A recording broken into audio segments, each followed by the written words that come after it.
নমস্কার বন্ধুরা, welcome to লক্ষ্মীর পঞ্চব্যঞ্জন। লক্ষ্মীর পঞ্চব্যঞ্জনে আপনাদের সবাইকে স্বাগত। আশা করি আপনারা সবাই ভালো আছেন। আজ আমি শেয়ার করব মটন আলুর কষার রেসিপি। এখানে আমি কিছুটা উপকরণ নিয়ে নিয়েছি। চলুন তাহলে দেখে নিন কিভাবে আমি রেসিপিটি তৈরি করি। এই পেঁয়াজ, 3টে লঙ্কা আর এই পেঁপের টুকরোটা বেটে নেব। আমি এখন এই পেঁপে, পেঁয়াজ, লঙ্কা সব বেটে মিক্সার গ্রাইন্ডারে দিয়ে দিচ্ছি, এগুলো বেটে আনছি। এখানে আমার 800 গ্রাম মাংস আছে। মাংসর পিস আমি এরকম করেছি,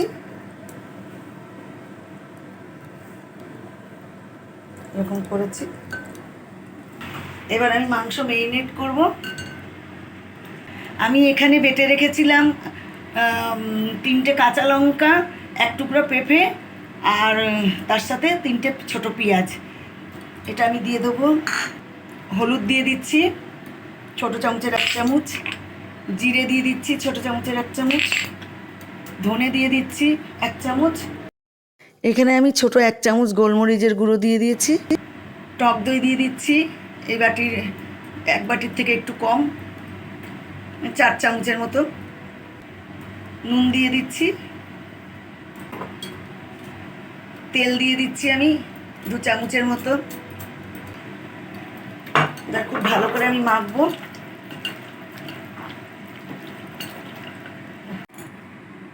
এখানে আমি কাশ্মীরি লঙ্কা দিয়ে দিচ্ছি 2 চামচ।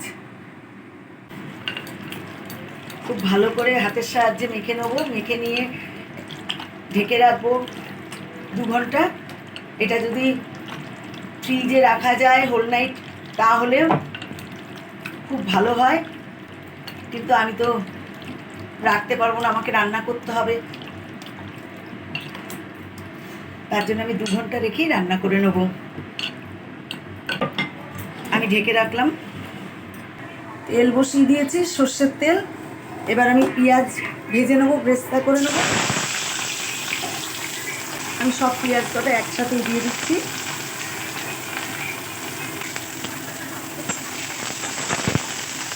পেঁয়াজ ব্রেস্তা করছি, কিন্তু পেঁয়াজ অনবরত নাড়তে লাগবে, তাহলে কালার একরকমই থাকবে, নাহলে কোনোটা লাল হয়ে যাবে, কোনোটা সাদা থাকবে। যখন এরকম ভাজা হবে তখন গ্যাস কমিয়ে দেবেন, দিয়ে এবার ভাজতে থাকবেন আস্তে আস্তে। এবার হয়ে গেছে, আমি তুলে নিচ্ছি। গ্যাস অফ করে দিলাম। পেঁয়াজ ভেজে আমি তুলে নিলাম। আমি ওই পেঁয়াজের তেলেই 4টে শুকনো লঙ্কা ভেজে নেব।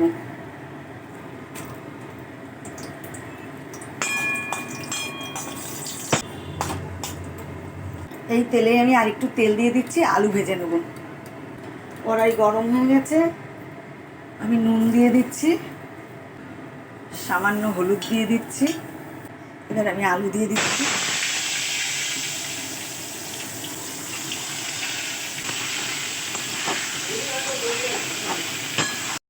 আমি এখন মিক্সার গ্রাইন্ডারে ভাজা শুকনো লঙ্কা আর ভাজা পেঁয়াজ পেস্ট করে নিচ্ছি।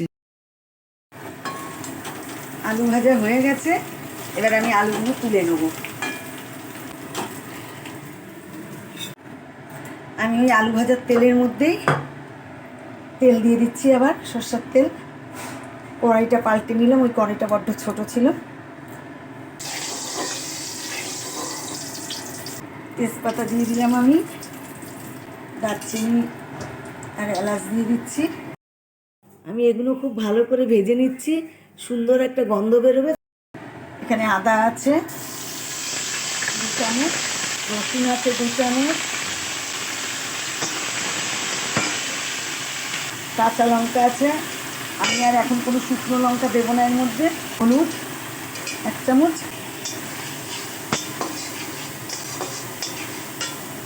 বাটি ধোয়া জল দেবো, মশলার বাটি।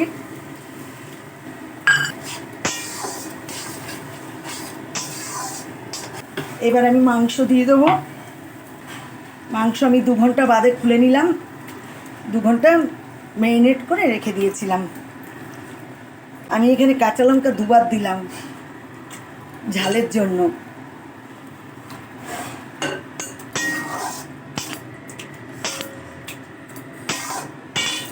এবার এগুলো শিলে বেটে নেব।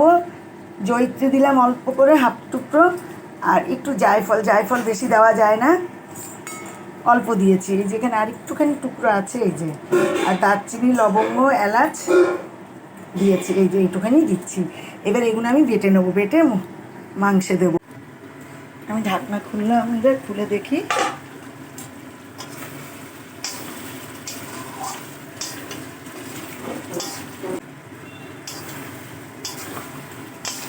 এবার আমি গোটা পেঁয়াজগুলো দিয়ে দিচ্ছি। 8খানা পেঁয়াজ দিলাম, গোটা পেঁয়াজ।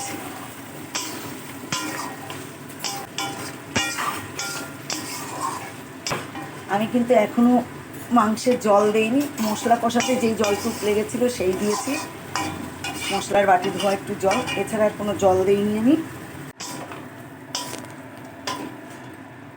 এবার গরম জল দিয়ে দিচ্ছি।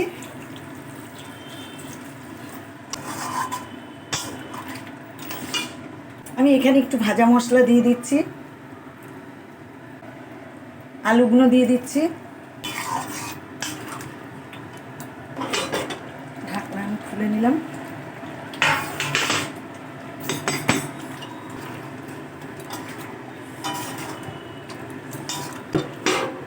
আবার ঢেকে দিলাম। নুন দিয়ে দেবো, নুন মাখার সময় অল্প দিয়েছিলাম, স্বাদ অনুযায়ী নুন দেবো।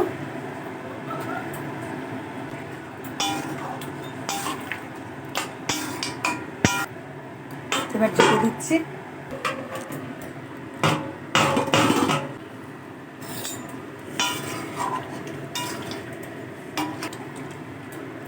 এবার আমি এই যে পেঁয়াজ আর শুকনো লঙ্কা বেটেছিলাম ভেজে, সেইটা আমি দিয়ে দিচ্ছি।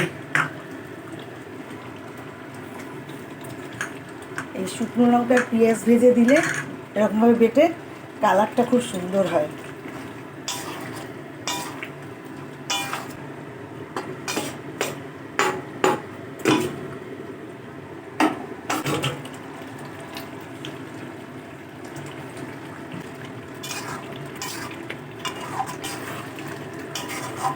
মাংস হয়ে এসছে, আর বাদে আমি নামিয়ে নেবো।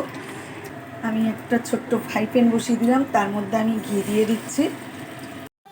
ঘিয়ের মধ্যে আমি যে মশলাগুলো পেস্ট করে রেখেছিলাম সেগুলো দিয়ে দিলাম। এবার আমি ঢেলে দিচ্ছি মাংসে। এবার আমি মাংসটা একটু ঢেকে রাখবো, তারপরে খুলে নাড়বো। ঢাকনাটা আমি এখন খুলে নিলাম। তৈরি হয়ে গেল মটন কষা। আমি এখন প্লেটে সার্ভ করে নিলাম। আশা করি আমার আজকের রেসিপিটি আপনাদের ভালো লাগলো।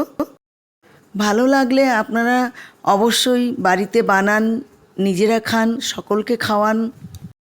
যদি আমার চ্যানেলে আপনারা কেউ নতুন হয়ে থাকেন তাহলে অবশ্যই চ্যানেলটি সাবস্ক্রাইব করে দেবেন, ভিডিওটি লাইক করবেন, শেয়ার করবেন।